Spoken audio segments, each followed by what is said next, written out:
Sir एक खदशे का इजहार ये भी किया जा रहा है तहरीक इंसाफ की जानिब से कि अगर आप डायलॉग टेबल पे आ तो गए हैं, एक तो कुछ आपके काबरीन है कि जो बड़े तुंदो तेज किस्म के बयानात अब तक भी दे रहे हैं, दूसरा ये कि आप बाख्तियार नहीं है, आपके पास गोया कि इख्तियार नहीं है फैसले करने का, आप कहीं से रिमोट कंट्रोल के जरिए आपको ऑपरेट किया जा रहा है। तो इस तासर को भी थोड़ा सा जायल करें कि नहीं, अगर आप बैठेंगे तो फैसलों का इख्तियार भी आपके पास है, आप खुद करेंगे, किसी से पूछ के नहीं करेंगे।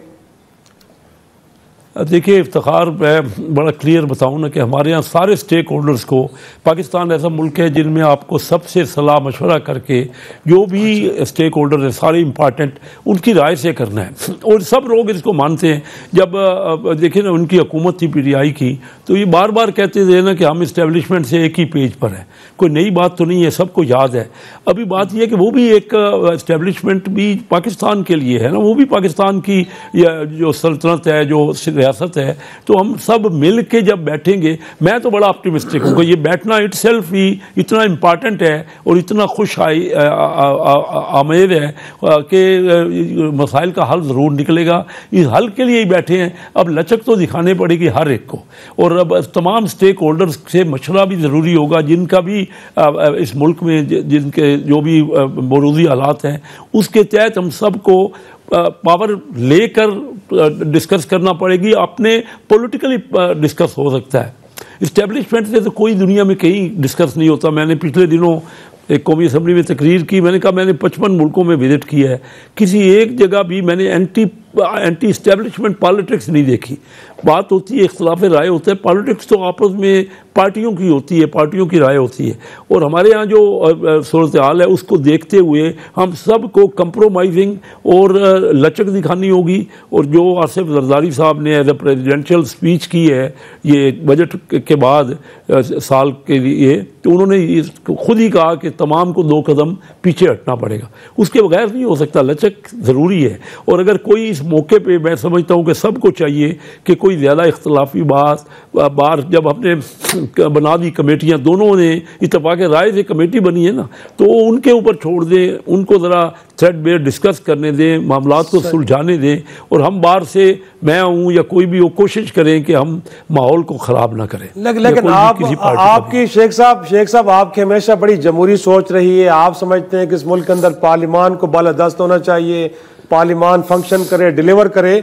Being a part of system, आप क्या समझते हैं कि अगर माहौल को बेहतर करना ही है, हमने चीज़ों को आगे लेके चलना है, मईशत में इस्तेहकाम लेके आना है, हमने 2029 तक $60 अरब की एक्सपोर्ट्स करनी है अपनी, साथ में दहशतगर्दी का खतरा इतना बहुत बड़ा है, इन तमाम चीज़ों को बेहतर तरीके से हैंडल करने के लिए अगर इमरान खान को रिहा करना पड़े सर, तो आपके ख्याल में आपकी ज़ाती राय क्या है कि अगर ऐसा करना पड़े तो कर देना चाहिए हुकूमत को?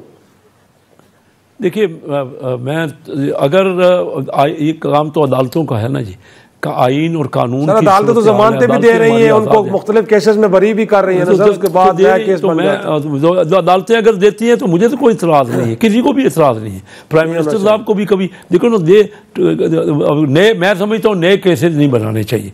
जो केसेस ऑलरेडी चल रहे हैं अदालतों में, उनके कार्रवाई होनी चाहिए। और जो कानूनी सही तरीके से, जो स्पिरिट ऑफ हमारा कॉन्स्टिट्यूशन है उसके मुताबिक फैसले होने चाहिए। अब अगर किसी ने कोई भी शख्सियत कानून की खिलाफ वर्जी की है, वो तो अदालतों को देखना है और इंसाफ देना है। इंसाफ होना चाहिए, मैं तो ये कहूँगा। सही है। और कल जो आपने जिक्र आपने भी किया उड़ान पाकिस्तान प्रोग्राम का, आपने तो कहा है कि 2029 तक कहीं आप अपनी एक्सपोर्ट्स को 60 बिलियन तक लेके जाएंगे। बस जिस IMF प्रोग्राम के नीचे हम काम कर रहे हैं सर, IMF की जो असेसमेंट है वो कह रहे हैं कि शायद 42 बिलियन से आगे आप ना जा पाएँ। तो ये जो इतना ओवर एम्बिशियस प्रोग्राम आप लेके आए हैं, ये सर पब्लिक अबीसमेंट के लिए है ताकि लोग खुश हो जाएं कि हुकूमत कुछ कर रही है, या आपको भी लगता है कि नहीं ये बड़ा प्रैक्टिकल ऐसा हो सकता है, क्योंकि IMF तो कुछ और कह रही है? जी, IMF बिल्कुल IMF और कह रही है, लेकिन IMF में तो हम एक लिमिटेड 3 साल के लिए है ना, ये 10 साल का प्रोग्राम है। पहला इख्तलाफ तो ये है। दूसरा बात ये कि हमने पहले ये किया हुआ है, 60s में दुनिया हमारी तरफ देख रही थी। वही पाकिस्तानी कौम है। हमने ये कोई नई चीज़ नहीं करनी, हम तो ऑलरेडी दुनिया से बहुत आगे जा रहे थे। हम पहली दुनिया की 20 इकानमी में हमें फोरकास्ट किया जा रहा था, ये मियाँ नवाज शरीफ साहब के दौर में 2017 में, तो वो पाकिस्तान ही था ना। आज हम 46 इकानमी हो गए हैं, तो आज अंदाज़ा कीजिए ना हमने अपने आप को कहाँ पहुँचा लिया। बाहर जाते हैं तो लोग हमारे पे ये कहते हैं कि हमने आपसे सीखा है और आप कहाँ रह गए, यही पूछते हैं, सवाल करते हैं। तो मैं तो ऑप्टिमिस्टिक हूँ, मैं समझता हूँ बिल्कुल पोटेंशियल है। और मैं ये भी समझता हूँ कि तमाम पार्टियाँ में बेवतन हैं, मुल्क के लिए वो बेहतरी चाहती है और मिलजुल के कंसेंट के साथ और लचक भी दिखानी चाहिए और मिलजुल के आगे बढ़ाने पाकिस्तान का सोचना चाहिए। पाकिस्तान फर्स्ट, हम सब को मुल्क है तो हम सब हैं। हमने बहुत कुछ, मैं अपने बिजनेस कम्युनिटी से कहता हूँ, बहुत कुछ हमने फ़ायदे लिए हैं। वहाँ पे हमें पूरा टैक्स भरना चाहिए जो टैक्स देते हैं, और FBR को कहता हूँ कि वो टैक्स वसूल करने तरीके से करें।